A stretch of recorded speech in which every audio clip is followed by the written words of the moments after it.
Hello, and thanks for joining this Hudl Swish 21 session. My name is Ryland Brown, and I will be sharing my philosophies and ideas on player development in a team setting. I hope these ideas can help you as a coach and spark some creativity in your own personal journey. Want to talk about just a few things about myself. I coach at O'Day High School in Seattle, Washington. Assistant varsity boys basketball coach for a number of years, more than I realized when I was thinking back on this presentation, and just grateful to be here, a part of it, on behalf of my coaching staff, the players. Obviously, without the players, your ideas look a lot different. So all the credit goes to them and the guys around me. So without further ado, into today's session. Okay, so just talking player development and team setting. Feel free if you would like to reach out and chat about different ideas. My email is shown on the screen now, and then Twitter is always a good reach as well there too. And I'll share these at the end of the presentation. For me, just along the lines of player development, there's a lot of different philosophies and ideas that go with player development, and I think you can find them on a fairly easy basis if you look online, just with a simple Google search or YouTube or something of that nature. So for me, I think I wanted to really steer in the direction of how do we develop players in a team setting, and what's those. That was one of my strengths in terms of coaching in the game of basketball, and a lot of the credit goes to the guys shown on the outline here. Travis DeCure, RJ Barsh, Dave Velasquez, and Mitch Johnson really have influenced a lot of what you'll see and what you'll hear in my philosophy. Just to learn a lot about from these guys with interacting with players, really building them up as people, and also how to really look at the game and really use that to build them up as well. Talking a lot about player development and really is person development, and being intentional about the time that you have with your young people or old people is crucial to their success. My philosophy will get into fundamentals, game replication and concepts, and then strength and conditioning. That, as I was breaking this down, were the big items that came out of this. And then also I wanted to emphasize that, your communities where you can learn about the game and develop the game, whether it's social media, coaching clinics, visiting a local practice, may it be at the high school level, college level, professional or semi-professional level, electronic newsletters and blogs, podcasts, film, all those things are key. And I believe just to continue to learn the game, these things are crucial, but they're also bountiful, and what makes it fun for me after all these years.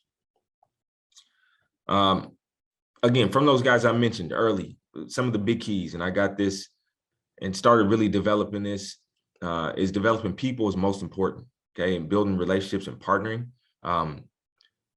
Your young folks, I coach boys basketball. I've coached AAU as well, as young as 4th grade, and then obviously up through high school, is building relationships, not only with the families, but also with the young people, and understanding why they play the game, what they're hoping to get out of the game, areas where they can improve and develop. And that is the most important. And you cannot leave out off-court development as well, whether it's talking through situations at school, whether it's building on some of those character challenges they may have or may be working on. Have a plan for that too. I'm fortunate in high school, hopefully we get them for 4 years, but being able to see a young man come in, leaving 8th grade, and then on their way out, heading off into college. So have a plan for those things that may get them out of their comfort zone, not only just in basketball and maybe dribbling with your left hand, but also developing as a person. That time that we spend, be intentional about it and have a plan for that, right? Merging those goals that young people may have. If you got a guy that wants to be, all league, how does that fit with the team goals, and how are we going to work to get there? One of the things that Coach Barsh spoke about, and I really took a lot from, is he really reiterated that idea of being in the player development, of being the person that is going to challenge and be the area of growth. It's not always going to be fun, but understanding that what we're working together to do may be uncomfortable, but I'm here for you and I'm going to work with you along that process. But I am going to challenge you, right? So be ready for that and embrace it. And then again, with development, being able to talk and build upon that. Okay. Obviously, you're teaching skills, the how, the why, the when to use them. Really emphasize just making it game similar, right? And there's a lot of people that will say, use cones or don't use cones or all these different things. I'm not really a big fan of, arguing those smaller things, but the how, the why, the when, these things need to show up, right? That is my thing. Teaching the skills and teaching the game and really growing the understanding of the game is at the core of my philosophy. And then be efficient with your time and your tasks. During practice, we probably got about 90 minutes to 2 hours, but make sure, as I'm planning to have time to build this player development, and I'll show you some videos on how we do that here at O'Day. But also, if I got 2 or 3 guys in the gym, catering the workout to where multiple guys are involved and not just one guy standing around while the other 2 or 2 guys standing around while one guy is dribbling the ball and they're watching, right? Be efficient. Obviously, you got shooting, passing, dribbling or ball handling, finishing, footwork, defensive slides, all of these fundamentals. Try to be intentional about and get into every single practice. We have, and I'll show you some clips of our beginning of practice where we get a lot of shooting done, a post perimeter session, and what I've developed, and this is from Mitch, is vitamins, and we'll talk about that. And Dave also was key here as developing that. Okay, challenge guys to pay attention to details and really execute, and then find things that you like, and then really tailor them to your players and your system. If you run a specific offense and you see a drill that you like from a different system, maybe younger players or older players, I think it's really important to see in a team setting, how does this show up in a team setting? All right, and be creative, right? I like to, draw things and really try to come up with things, not necessarily from scratch, but taking an idea from one team or one coach, and really drawing it to see how can I tinker with this to where it shows up and helps guys advance, again, along those lines of emerging team and individual success. How can I do 2 for 1, being efficient with time and task there. Game replication and concepts. Again, making sure guys play all positions, right? We want to be, positionless basketball is like is what's in vogue, but I think it really more so goes to the line of teaching players and teaching the game, making sure everybody makes decisions, from the biggest guys to the smallest guys. Big guys can get out and handle and really work on their attack off the bounce, and smaller guys can get down on the box and work on posting up and passing out of the post or finishing. Right? You have to work to be positionless. This goes defensively as well, right? Making sure you put guys in position or young ladies in position to where everyone is making the decisions and they're comfortable in all these things. You can't just throw them in the game and just expect it to just be organic. We have to work to make them positionless. So have a plan for that, okay? Try to use the defense a lot and be unpredictable. We'll see a couple of drills here, and do the same thing for offense, right? Letting guys play a little bit, small-sided games, lots of reps, 2-on-2s, 3-on-3s, 4-on-4s structure, but also where guys kind of have some freedom where we got to make reads. We know during the live games, again, it's not going to just be a coach in there and you got to do a 2 dribble combination. I want that stuff to show up organically because it makes sense for it to flow, because this is the read and I feel comfortable doing it and I've done it a bunch.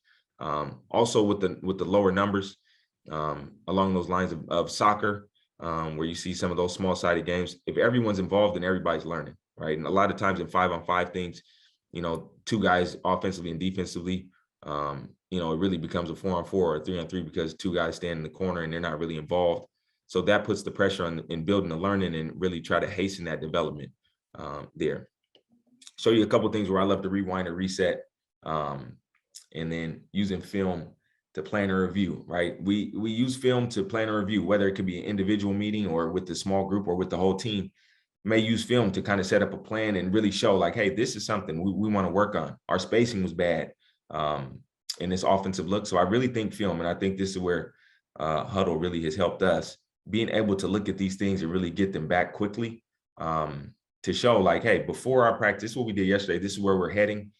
So have guys with the visual to see as they head into practice, right? And then obviously, again, another Hudl shout out, but using film and stats, right? In that game development, if I got a guy who thinks, he needs to be shooting more, or if there's something that we're working on, I can show him some clips from games. I can show him clips from practice. I can show him his actual stats from the reports that really speak to the truth of the matter, right? It removes my emotion. It may remove their emotion from these situations. You know, coach, man, this is a shot I think I should be taking. Well, let's look at it. Let's look at why it's going in or why it's not going in. Whether it's something with turnovers. I'm a big turnover guy. How are we turning the ball over? You know, shooting, whether we're unbalanced, whether we are catching the ball with our hands ready to go, you know, if we're attacking with good angles, all those different things. And again, using Hudl in these moments really is big here. Okay. I am going to share a couple clips that will hopefully make these things come to life here. So again, I'll show kind of some of our development during practice. Okay, here we're just showing some pre-practice shooting. This is just to get us going. We've already done our warm-up, and we're just getting guys some shots here. 3-man, 2-ball shooting, nothing earth-shattering, but again, being intentional, right? We're starting practice with this, just getting guys some shots and getting going. Okay, another one. So after we get done shooting, this is what I took from Sam Scholl at San Diego, was just really breaking the game down. And what are those things that we do on a daily basis and putting that into our player development? So here you're going to see just a baseline catch, guys going middle, and then hopefully coming to a jump stop and then throwing a skip pass, right? Working on a couple different skills here, a little footwork to the corner, penetration, and then being under control, making a good pass. Okay, so 1 and 2 dribbles, a good pass, okay, a little travel there. But again, these are things where we can use the film to look at. And I can say, hey, you know, Mason, you're not jump stopping. And Mason doesn't necessarily believe me in the moment, but then he can see it the next day. Okay, could be looking at how guys are bouncing out to the corner, right? Are you catching the ball? Are you on balance? Are you ready to get a good 1 dribble attack or a 2 dribble attack? Can we be efficient with space, right? On those kind of things. So again, just an easy thing just to get started, okay, to get our development in early. Again, footwork, ball handling, passing here, being efficient with time and task. Here you'll see a little work, just working on our lanes in transition, okay? And again, coaches always challenge, like, how do you correct, right? And here you can see nothing earth-shattering. Guys should be hitting the sideline and pushing in on the outside foot. Okay, and you can see here, this young man doesn't hit outside, right? Make him come back and do it. Okay, so he didn't get the pass, right? But showing him that, right? Seeing the spacing from up above is a good thing to make sure we notice. Okay, here we're going to play a little defensive one-on-one. Okay, and one of the big things that I think that guys, especially younger guys, can always grow on is just their positioning guarding the ball, right? When you line up with the ball, where are your feet? Where's your body, and how does that impact how you guard this possession? So here you'll see a little one-on-one, social distance.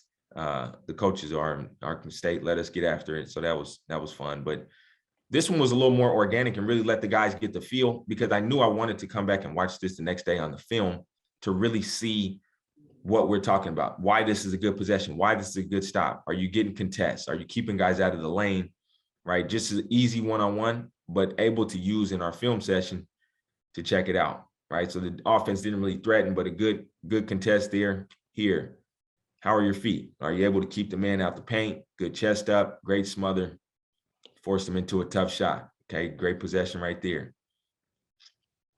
See here, good position to start. Feet got stuck together, and then he gets beat. Okay, so this would be a good point for us, where again, feet are the big thing. His position looks good to start, but as we move slow forward, he gets that little bounce, he goes for the move, and then he gets into the box, doesn't push off on his top foot. And so this is something that's hard to correct in the moment. But again, the film helps immensely, right? And now I can sit down with Owen and I can say, hey, oh, this is why when we work on the slides at the start of practice, right, in our development, this is where it shows up, right? And then he now has a visual on when I'm yelling at him or correcting at him during the game or practice of what we're talking about, right? And he can see his man gets by. It's a good offensive finish by Takeo, and getting inside of him on the same side. But the film helps immensely there. Okay, so again, we've seen one-on-ones, we've seen one-on-O's, and now we're going to see some of those small-sided, some 3-on-3. Here we're making reads versus the closeout. So again, tailoring the game to what we're trying to work on. So maybe this week in practice, this was an offensive focus, making the reads, right, and really attacking closeouts, but making sure that guys can see the defense and making a move that's appropriate. So just on a reversal, putting the defense into position also. So it's kind of a defensive drill on the secondary level, but primary, right, everyone's engaged. All 6 guys are going, and we're going to see how this attack works out. So swing, he attacks for his baseline, sees the help, and then skips to the open man. Okay. And again, we want to make it unpredictable. The defense here, help could come. He can stay and cover to whichever of the 2 positions, but we want to look to force help. Okay. And you can see us talking through it here, but reverse comes out of the corner, gets a good middle attack. And in here gets a layup, but he missed it. Now, again, one of the things I like to do are rewind or resets, where again, I can look at this in film and say, all right, you made the man step over and help. Who's open, right? You got a left-hand layup, which we like, right? Get into the paint and make decisions. But you can see here, Coach Tong is going to point out after the fact that he's got a wide open pass out on the skip, or excuse me, to the corner for a 3. Okay. And as this one goes, a little late recovery, that guy wasn't going to make it. So it's either you got to make this layup or you got to throw it to the open guy. And you can see Coach is pointing that out, right? But again, on film, talk to me. Tell me what you're feeling. Tell me what you're seeing in this play. A lot of the joys that I get out of film are rewinding this moment with the guy the next day. And this is what I saw. Tell me what you saw. Along those lines of player development is understanding what they see and building that IQ to get that comfort in the game so that they can see it and that they can address it in a real way. We'll see another set here. So Owen gets it here, gets an attack. Good job of catching. Short closeout. So good read here. Doesn't need to attack it. He feels good with his shot, right? Now we see it again. So I let these guys do it 2 in a row just to get a feel, right? So now Miles does a better job closing out. Good move. Powers through and finishes. This would be one where I would stop it here and say, what is the read, right? Owen, talk to me. What is the read? Or I may say, Brendan, what are you looking at defensively here? Where should you be? Because he should be outside the lane, right? He should be stepping over. This should really be a pass to the box. But can Owen see that? Does he get the feel for it, right? He ends up with a contested layup, which he makes. But is that a result of good defense? I mean, good offense or bad defense, right? Bigger guy coming over in the game, probably you're going to get smothered. So let's make the right read. Okay, he could drop it right here to the box, but really the skip is wide open, right? So being under control, those same jump stops. If you think about what we showed at the start of ripping middle and that attack out of the corner, the same jump stop and the same mechanic that we used earlier shows up here. So coaching the guys through it and making sure they can understand it, making the reads and closeouts, but also this is why we're doing the smaller things.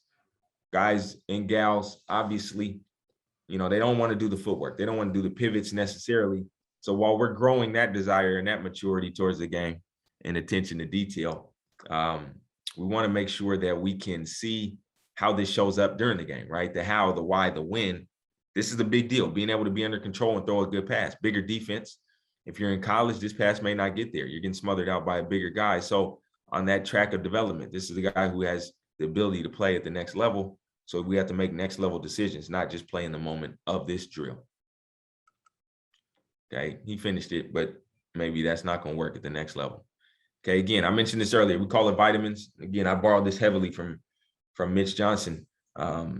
But just the idea of really breaking down, and it's a fairly long clip, but really breaking down into position groups and really focusing on what guys need. This also is huge for building relationships.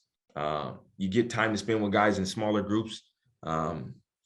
Dave Velasquez really made me a believer in building relationships with guys. Obviously in college, they have a lot more time than we do in high school, but what he really pointed me to was just, this is the time to just check in with guys. You know, hey, how you doing? How's school? How'd that test go?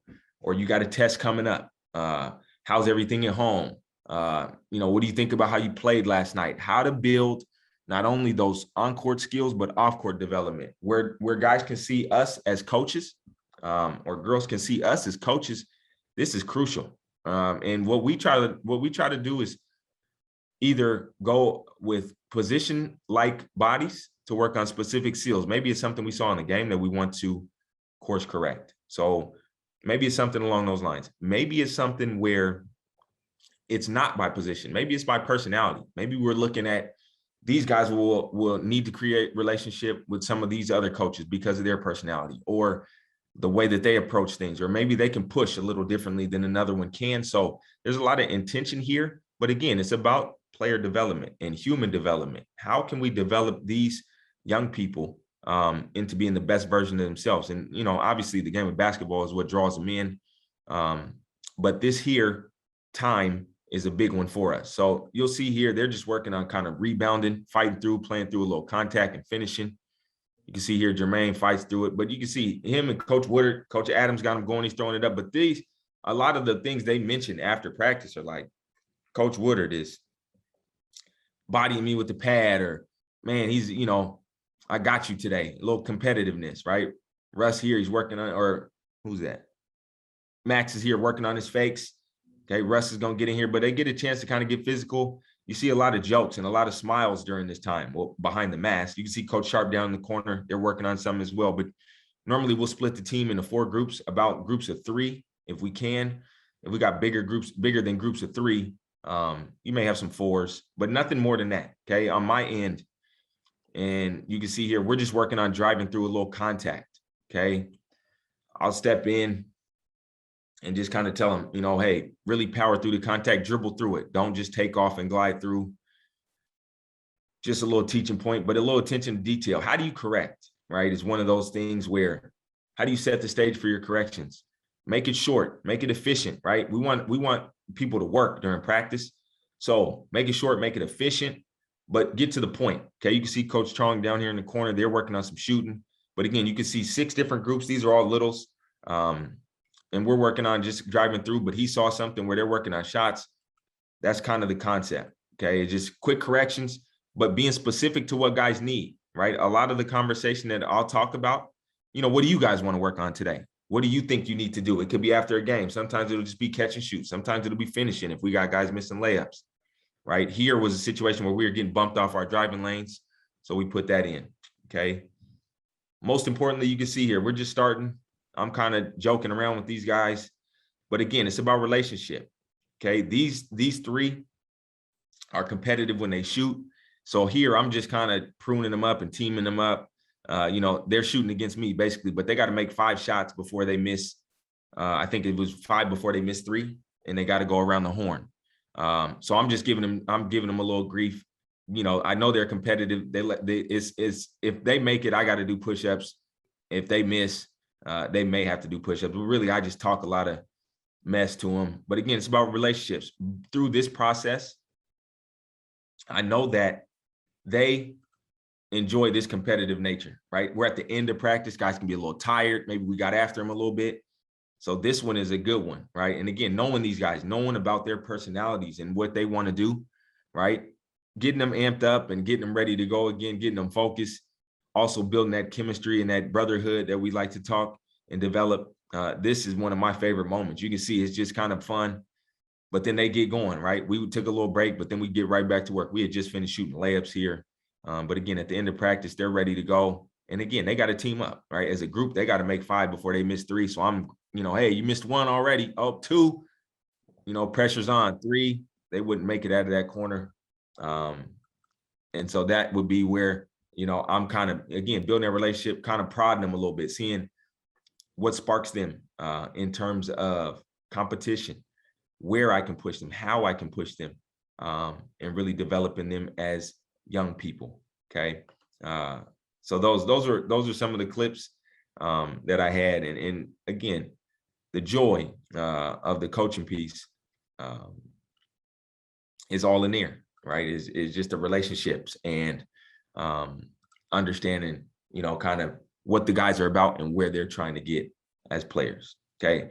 I don't want to overlook, and we're fortunate here at O'Day. We have a nationally recognized strength and conditioning coach, Paxton Painter. If you want to learn more about strength and conditioning, just, you know, shoot me an email or send me something on Twitter. But he is the man. He really gets our guys going in terms of flexibility, recovery, explosiveness, quickness, agility, balance, landing, all those things we think of strength and conditioning wise. He is an expert. But I also know that, most schools don't have that. So making sure you build this into your development is crucial, right? Our guys, if they're attacking their strength and conditioning program correctly, and he, like I said, he does a great job. I mean, they look markedly different from when they walk in as ninth graders to when they're leaving as seniors in terms of all these areas. But we're intentional to these every day. We have time before practice, either 30 or 45 minutes to work on strength and conditioning. If it's after a game, day after a game, you'll see a lot more recovery. If it's leading into a game, you'll see a lot more of the strength work, maybe some weights and things of that nature. So making sure you build that in. If you're not an expert, these are good things. Try to find ways to build these into your workouts. I'll do a lot of lane slides, right? Footwork, jumping jacks. There's all kind of things to really build up those things in terms of agility, stretching, obviously, but landing, footwork as we're finishing, all those different things show up. My last big point, and hopefully mentioned it, and again, taken from my influences, player development at its best is human development, right? If we're doing a great job, yeah, it's awesome if the guy can make, 6 3-pointers in a row from not having made 1 3-pointer in a row. But also, how am I developing this young person? How am I developing this older person as a person is really the heart and at the core of what we should be striving for as coaches. I've seen guys and really pride myself on approaching it the same with the most talented to the least talented, or however you want to take it in that lens. Same thing with our managers, right? How do we develop guys not only in terms of the frame of basketball, but how are they interacting with folks at home? How are they building up outside of here? What is their involvement in school? What are their interactions like with their significant others, or just being a part of the school campus? Player development at its best is human development. And when we're masters of that, I think we become a lot better coaches, and really, especially in that team setting as well. Okay, my big 3, be a learner, be creative, seek to serve. If you do those 3 things, I think those will really help you no matter what level you're coaching at. From the smallest to the tallest, from the Joes to the pros, if you're always looking to learn, and I pointed out some of those learning communities earlier, whether it's social media or coaching clinics or folks around, the one thing I've learned and really emphasized over, being home these last 18 months or what have you, is folks are really willing to share, especially in this game of basketball. So just reach out to them, find their social media handle, track down their phone number. But that is how a lot of the growth I've been pushed through has come from just sitting down with guys. I mean, and there's, even the big names, they love to talk about the game of basketball. Call them, at the worst is going to happen is they're not going to call you back. But I mean, some of those things, these guys and girls are professionals. These men and women are professionals. Like literally, they coach basketball all day. So there's going to be things that they're going to think of that you're going to be like, wow, I don't have the time to think about that, but they've already thought about it. Right. So be a learner, be creative, find ways to make things work for your young folks. Right. There's always something, but really tailor it to them and their experience and help them be the best they can be. Seek to serve their goals, partner with your players, their families, and really seek to serve. When you do that, you really hit another level in terms of your coaching and really in terms of your player development. So again, my name is Ryland Brown at O'Day High School in Seattle, Washington. Feel free to email me. There's my Twitter as well. Both of those mediums work great if you want to extend this conversation or ask me. I love to talk about the game. I'm really grateful for the team at Hudl for inviting me to do this. And I hope this helped you in terms of learning about player development in a team setting. Thank you.